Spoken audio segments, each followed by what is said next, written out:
Hey, look at you, all grown up and needing car insurance. You don't have to freak out if you got a driving record that's not so hot or worry if you aren't sure exactly what you need. Able Insurance has your back. Pass up the national insurance companies where you're just another number and keep your auto insurance right here in Charlottesville. 979-0814 is the number. AbleInsurance.com is the site. Go. What up, though, BlogTalk Show. Say it one more time. What up, though, BlogTalk Show.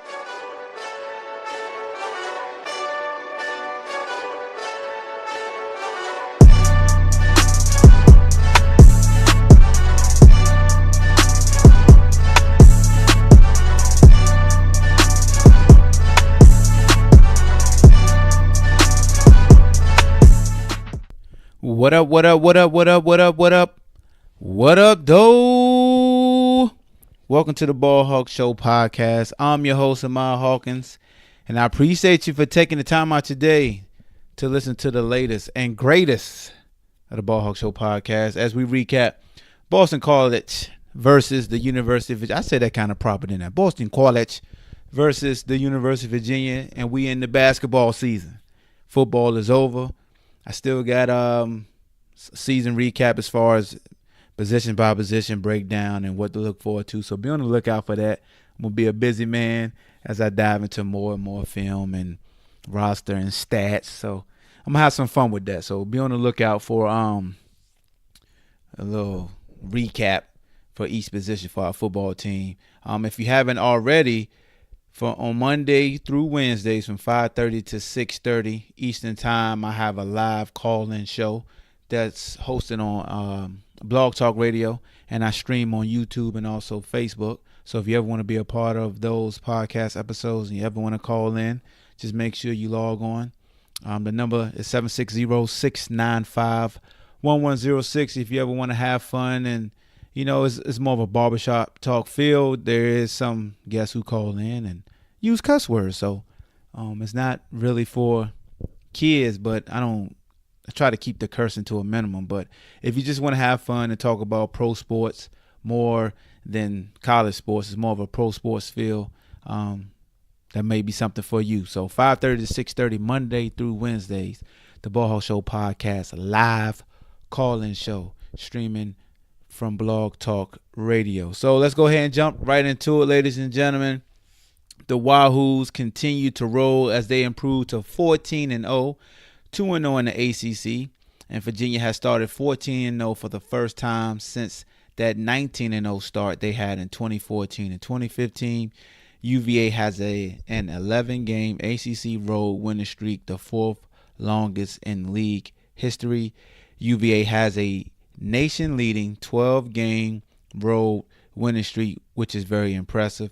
UVA has now limited Boston College to 58 or fewer points in each of the last 5 minutes, and UVA went on a 16-0 run and held Boston College scoreless for over 7 minutes in the second half.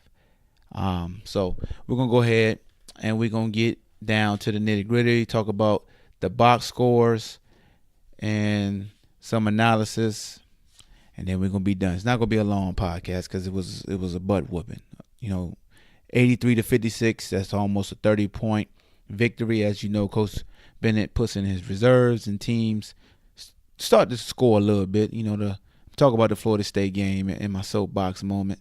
But from top to bottom, it was an impressive win. To go on the road in the ACC and to win in the fashion in which we did. Boston College came here last year, took us down to the wire. I think we only beat about 1 point last year. So to go into their house and pretty much take them to the woodshed was very impressive. DeAndre Hunter had a tied team high 18 points. He was 6 of 11 from the field, 2 from 3 from 3, 4-7 from the free throw line with 6 rebounds. Mmandi Diakite was absolute monster in the first half. He got us going. All he did was dunk. Diakite was very angry at the rim because he punished it. And Mmandi is a kid that's still learning the game of basketball, has so much athleticism with his size, his length. He's a quick jumper. He gets off the floor quick. But I mean, he led the team in field goal attempts because he was the hot hand. 9 of 12, very efficient, 7 rebounds to go along with 18 points. You better call Ty Jerome. Call him. In the first half, he did what he had to do, man. It was Diakite, Ty Jerome, sprinkling a little bit of Cal Guy. Cal Guy been carrying us the past 2 and 3 games. But Ty Jerome is a guy that had 13 points, 4 rebounds. He scores at a timely fashion. He gets the ball to his teammates in the pocket to where they can catch and shoot. I don't think enough is said about Ty Jerome and his ability to pass the basketball in the pocket. You know what makes LeBron James so great, the Chris Pauls, the Magic Johnsons, John Stockton? It's not that they pass it to the open player. It's where they pass it to them. Right there in the shooting pocket. To where the ball is on your shooting hand and it keeps your elbow in. You know, most guys try to, back in the day, chest pass or bounce pass it right to the middle of your teammate. But when they're ready to shoot, they don't want the ball right in the middle. They want it right on their shooting hand, like right to that side. So that elbow goes straight up and you wave bye-bye to the ball. And I think Ty Jerome it goes without notice. I know Cal Guy has said, Ty gets him going, and that's what he means. Not only by his leadership as far as his communication ability, but his ability just to pass the ball and you could just have a fluid shot. Cal Guy only attempted 9 shots. He was 4-9, just like Ty Jerome. 10 points. Had a impressive 8 rebounds. Just seeing him crash the defensive rebounds. You see Jack Salt clearing a lot of guys out, but Cal Guy is a guy that a lot of people only see him as a pure shooter, and he does a lot of the little things. His defense has stepped up since he got here from Indiana. He doesn't really show his handle as much, but when he does dribble the ball, he dribbles the ball with a purpose. Like he's dribbling to attack and to create his shot, and he finishes at the hoop better than what a lot of people notice also. Like he can get up. Since he's been here working with Coach Curtis, he's explosive off the ground, and Cal Guy's been on a tear. Jack Salt, 3 for 3 from the field, 7 points, 2 rebounds. He got called for an offensive foul on the screens. I got a feeling that refs were going to target Jack Salt because that's what he do. He set hard screens. He's not moving. He doesn't throw his shoulders. He doesn't do the Kevin Garnett and throw his elbow into guys. I just think when guys start to ricochet off of him, they give them these guards the pity foul.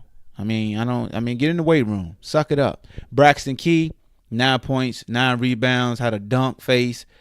What he did defensively was absolutely phenomenal. The dude is the total package. And I love that we use him to come off the bench because it adds a added dynamic. The intensity increases, and that's what you want. You want your sixth man to give you that different look, that different vibe, and to provide that energy. He can provide scoring. He can rebound. He can defend. He can shoot the open three. He's shown you the past couple games. So it's been refreshing to see Braxton Key kind of, find his home and his niche of what's asked of him. And he understands time and place of when he should, be aggressive, whether it's offensively and defensively. Jay Huff was 2 for 2, 5 points. And the dang old commentator was like, oh, Jay Huff hit an unlikely 3-pointer. And I'm like, yo, what in the heck? Do you look at film? Like, that's what Jay Huff do. He's your prototypical European stretch big. He can shoot. He can shoot the pill. So for him to say unlikely 3 confused the heck out of me. It definitely confused the heck out of me. In the first half, UVA shot 56% from the field, 45% from 3.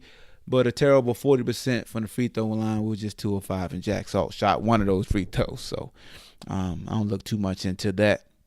Second half, we shot 65% from the field, 37% for 3, 77% from the free throw line. So for the game, we shot 60% from the field, 42% from 3, that's for 60 and 42. That's phenomenal. That's hard.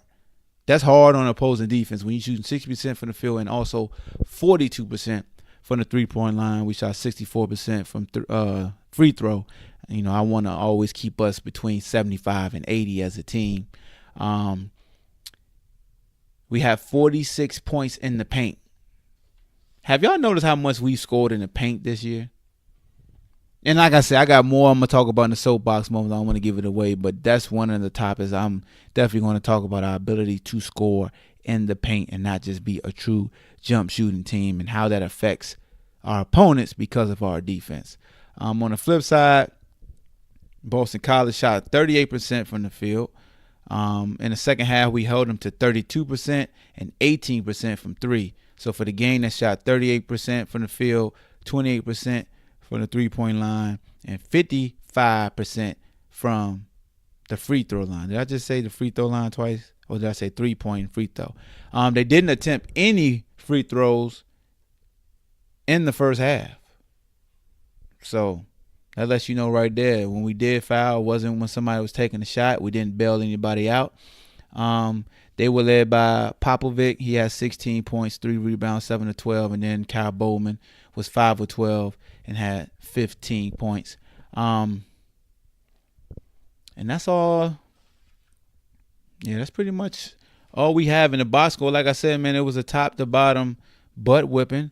What's impressed me the most, I know I haven't done a lot of recaps. I'm trying to figure out the last time I did a recap. It was a home game. But anyway, just looking at going back and looking at previous games, Florida State and this game. The thing that jumps out to me the most is our ability to score when we want to.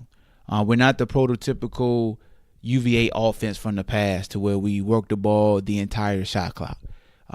If a great shot presents itself, we shoot the ball, and I think that catches a lot of opponents' defenses off. I just lost my train of thought. It surprises them. It keeps them off balance. Man, you can tell I don't edit these. It's just, I'm giving you the raw and uncut because I could easily just cut that out and keep it fluid, but it's not organic. But I just feel like, we used to be block remover, 2 bigs on the block, down screens, the shooters come off, and then 1 big step up, and then you curl or you flare. Now we'll set a high on ball screen with a block removal on the opposite weak side, and you have a curl, a flare. And I believe it was the Florida State game, the color commentary guy kind of broke down in a nutshell how hard it is for defenders to check Cal Guy because he's so active and there's no wasted movement. I like the fact that we will now allow our ball handlers to be a threat of breaking down the defense with the high screen and roll. And when you got Mmandi Diakite coming out to set that screen, or Jay Huff setting that screen, and even Jack Salt because he dives so hard. So if you do get a switch with a big, Jack Salt would dive that little man and just take him to the cup. Now you could break down that big and force help from the weak or strong side, and you slide both shooters to the corners or one to the elbow to where you get an open shot. And I think that's been very helpful for Ty Jerome just to demonstrate all of his tools. And if you get Ty Jerome on a ball switch with a big, and the big wants to slough off of him so he won't blow by them, then he's going to splash a 3 and serve you that juice when he's waving bye-bye to the ball. So this brings me to what one of the commentators said last night, and I went on Twitter and I discussed how I felt like those guys were very, how do you say, no, they didn't have a lot of energy. When you have a number 4 team in the country and they've been just steamrolling the ACC lately, I understand the color commentary guy went to Boston College, so I know why he was so monotone, because his team was getting his butt whipped. But at the same time, man, there's no better job than calling sports, whether it's on the radio or TV or even doing a podcast like this. There's no better feeling to be able to talk about sports and inform folks. They could at least had a little bit of more fun, put a little bit of pizzazz in there. Just not, the Cavaliers, they score again. Cal Guy, nice shot. Ty Jerome, good pass. Mmandi Diakite, he gets another dunk. Oh, man, look at Jack Salt. Oh, look at him go. Oh, that's good defense. What did you think when you were playing for Boston College? Well, when I was chasing guys like a Ray Allen, it was tough. Nah, you're supposed to be like, oh, my God, look at that pass by Ty Jerome. Oh, man, did you have that Erykah Badu song? You better call Tyrone. Well, that's Ty Jerome. Oh, look at Cal Guy. He shoots the ball before he even look. He looked down at the ground, closed his eyes. Did he look at Bird Box? Did he put a blindfold because he's shooting it? Like, put some pizzazz in it. If he dies, he dies. You know, if they call it when they call the foul on Jack Salt, the offensive foul for the screen, you should have been like, if he dies, he dies. That's what you do. You don't even call a foul on it. You just, if he dies, he dies. We know it's an offensive foul on Jack Salt for a screen. That's what we're going to call his offensive fouls now. If he dies, he dies. Just like when he dunked, we be like, hey, margaritas, salt around the rim, margaritas. That's what we do. Ty Jerome shoot, call Tyrone. Cal guy shoot, be like, boom, there go that guy again. Or you just say bird box, because he don't look when he shoot. Most of the time, he shooting before he even catch the ball. Like Cal guy passing the ball. Ty Jerome passing the ball, coming on the screen, and Cal guy already jumping and shooting. Like the ball ain't even got there. It's like a glitch in 2K. Before he even get the ball, he already shooting. So we call Cal guy bird box now. That's what he do. If you don't know what I mean, go to Netflix, look at bird box. That's it. We call Mmandi Diakite. That's just what I call him. You know? I just call him Diakite. I got the keys. That's self-explanatory. You see how I'm having fun, ESPN? Holla at your boy, Ball Hawk, if you can't get Dave Kane and company. Okay? I'm not going to step on my dog, Dave Kane. Get Dave Kane to call your games on ESPNU or ESPN. If it ain't Corey Alexander or Dave Kane, call your boy, Ball Hawk up, and we're going to have some fun. I'm getting ahead. Okay. Let me stop. All right, man. But wholeheartedly, when it comes to this team, you know, it's been a lot of thought. Shout out to my dog, Anthony Shiflett. Is this the best team that UVA's ever had? And I think when you look top to bottom, all the scoring threats, this probably is. And I know, you know, people will think, oh, Malcolm Brogdon and Toby and Isaiah and Jason. I mean, not just, God dang. What the heck is wrong? I just called him Jason. Justin Anderson. I know everybody's like, all those guys on the same team, you know, but when you look at all the weapons that this team has and the ability to spread the floor, you know, hey, man, it's tough not to like this Ty Jerome versus a London Parentes. I mean, I know when you get the Cal guy and you're going against my. I mean, we're gonna have to do that another podcast. I guess if you take the best team, oh man, I'm still. Yeah, I'm not gonna waste our time. But you see what I'm saying. Offensively, this team scored over 80 points again. They could put up points and still be the top defensive team when it comes to points against. So this team can score. Diakite dropped 18 yesterday, right? The game before that, you had Braxton Key with Cal Guy drop 20, then Cal drop over 20. What I'm saying is everybody can potentially score close to 20, absolving Jack Salt. Ain't no knock towards Jack, but if Jack Salt scored 20, we should beat you by 50 because Jack ain't looking to score that much. But Jack has even demonstrated an ability to score on the inside with the jump hook, or he just dunk on you. If he dies, he dies. Not only that, but if he dies, he dies. Can you imagine Toby running into Jack Salt? If he dies, he dies. That's a collision. That's some freight trains. Oh, and commentators, can y'all please stop with this Duke stuff, man, during the UVA broadcast? Can you not say UNBC, whatever, how the UMBC, whatever their name is that beat us last? Can we not talk about them, and can we not talk about Duke during the UVA broadcast? Can we please? I mean, come on. ESPN, we know Zion. We know. We get it. Exciting. Everybody's excited. I mean, you had to commentate like, hey, Coach Bennett, what do you think when you go in and play Duke? Coach Bennett looked at him like, man, what Ball Hawk at? Let me get you to shut the hell up. Don't you know we got to go to Clemson this weekend? Just like 2 years ago when they won the national championship, and they got this parade and we got to play the basketball team, homie. And don't you know we got to play Virginia Tech after that, homie? But you want us to talk about some damn Duke. Do you not do your research? Boy, this is your job. How much they paying you at ESPN and you talk about some dick? ESPN, if I get on there and I do a UVA game, I am not talking about no Dirk. I'm not talking about Dirk. No. I'm not talking about Dirk. No. They go like, hey, Ball Hawk. Hey, Ahmad. So what do you think about your Cavaliers when they play Duke? I'm be like, who? What? It's like Stove Cold Steve Office. What? I'm not talking about Dirk. I'm not talking about Mount Zion. No. I'm talking about that dude named DeAndre the Hunter. And fans, don't get upset when they talk about DeAndre Hunter being a lottery pick, man. That's a blessing. That's a blessing for that kid, okay? That's just more exposure for this program. That's a testament of Coach Tony Bennett and how he develops players. And you may not feel like DeAndre is ready, but that's the NBA. It's all off potential. And the guys that are ready to be pro, a la Malcolm Brogdon, they fall in the draft because they can see their ceiling. I can see he's ready now, but we don't feel like he get no better, so let's wait on him. But the guys that we feel like can get better and still have a lot of area to grow, those are the guys that get drafted high. So when people, when fans say, well, he need to work on that, he need to work on this, you're solidifying his lottery stock. That's what the lottery is. Guys that show you flashes and that you can foresee what else they can do. You know what I'm saying? So don't take it personal. I know we all want to be selfish and we all want DeAndre to stick around. You even got to look at Tyrone. I said Tyrone, Ty Jerome. You got to look at Ty Jerome like, what's the feel for him? He ain't going to be a lottery pick, but he could be a high commodity. 6'5", 6'6", can shoot the three, ball handling, put you on his hip, can distribute, can defend, long arms, crafty.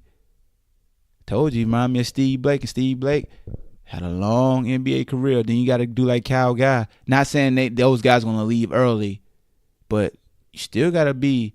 One thing that comes with success is the aftermath. It's like Clemson football. They won a national championship, and look how many guys are going to go pro or thinking about going. They lost 3 instantly off the defense. They're young offensively. So we know in 2 more years, Lawrence is going to leave, and the 2 receivers that were freshmen, they gone.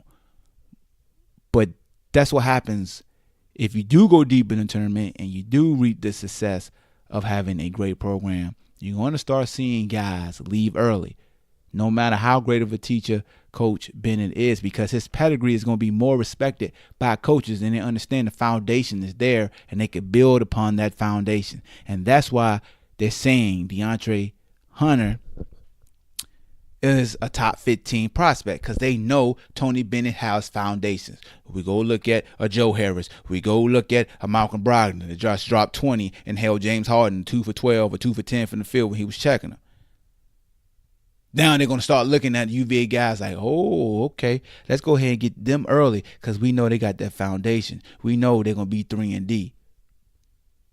So that's all I got to say, man. It's the Ball Hawk. I appreciate everybody, as always, for tuning in. If you haven't already, make sure you subscribe to the Ball Hawk Show podcast on Apple Podcasts, iTunes, BlogTalk Radio, PodBean, TuneIn app, and also on Spotify. And go to my YouTube channel. My YouTube channel got zapped, so I had to rebuild it. Just search the Ball Hawk Show. Got to get all my subscribers back. And shout out to my sponsor, Aber Insurance. Aber Insurance service in the state of Virginia for over 20 years, giving you auto, home, life, and business. And Aber Insurance is also servicing the state of Texas and Arizona. So make sure you go to aberinsurance.com for all your insurance needs, and tell them the Ball Hawk sent you when you go to their offices here in Charlottesville on Ryle Road, or their offices in Richmond. So that's all I got for y'all, man. You know the motto, good is the enemy of great. Be great in everything that you do, and I'm definitely happy to be back recapping the Virginia Cavaliers basketball team.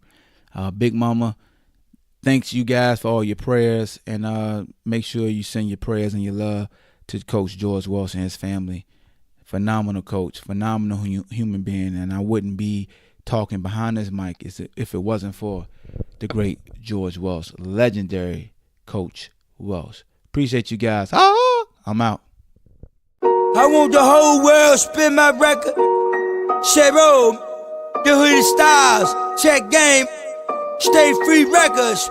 Oh, shorty girl fed to death in a massaging. Bad news even be massaging. I got a fitted heavy, I be massaging. Pinky rings on my finger, I'm massaging. I got a speedboat concert cause I massage. I coming through about a whole Econo Lodge. I be massaging, I be massaged. I'm coming through with Cadillacs and massaging.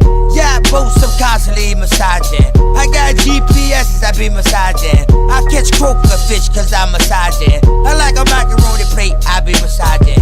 Even oodles and noodles, I be massaging. Straight out the ghetto, cause I'm massaging.